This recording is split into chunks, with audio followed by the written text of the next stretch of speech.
GHK copper is a peptide that has recently piqued my interest. Initially, I thought it was just a cosmetic peptide. In regenerative medicine, I'm more concerned about things like discs, ligaments, and tendons, but the more I dug into this peptide, I saw other dramatic benefits, including longevity benefits. I'm going to overview the main benefits I've seen looking into this peptide.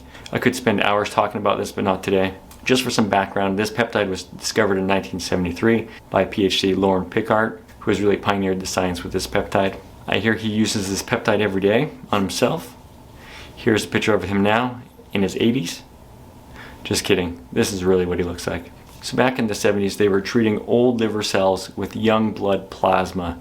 They saw that the old liver cells rejuvenated with this plasma. So as they tried to tease out what the difference was between the old and the young plasma, they found that this peptide was the difference. There was a significantly higher amount of this peptide in the young blood versus the old plasma. At age 20, there's about 200 micrograms per liter in plasma versus at age 60, there's about 80 micrograms per liter in the plasma. This is a simple peptide with only 3 amino acids. These are glycine, histidine, and lysine. They have this unique ability to bind a copper ion. It is thought that the beneficial effect from this peptide is its ability to transport the copper ion into the cell.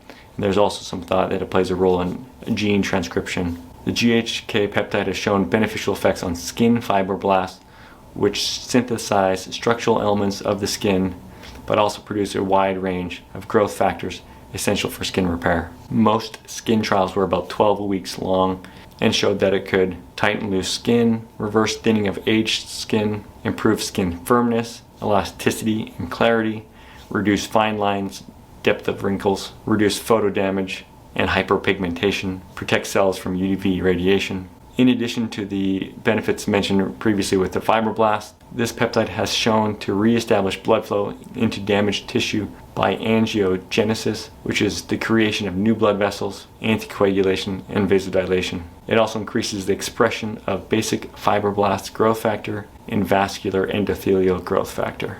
Interestingly, GHK is part of a protein in all tissues that when it sustains tissue damage, the GHK is released, which then stimulates the healing of that local tissue.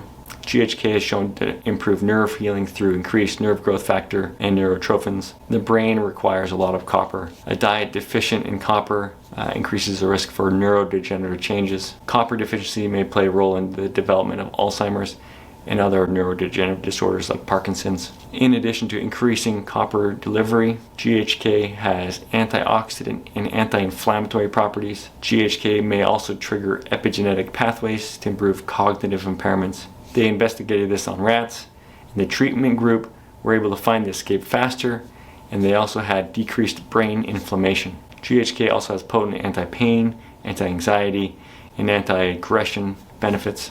Shown in rats, less fear behaviors, less aggression after being shocked, and less pain after touching a hot plate. Here are some of the pain-related genes that GHK influences. GHK is shown to suppress fibrinogen. Fibrinogen is a known risk factor for stroke and heart attack, so higher levels of fibrinogen increase that risk. Damaged and broken fibroblasts from COPD, lung tissue were normalized after the addition of the GHK peptide.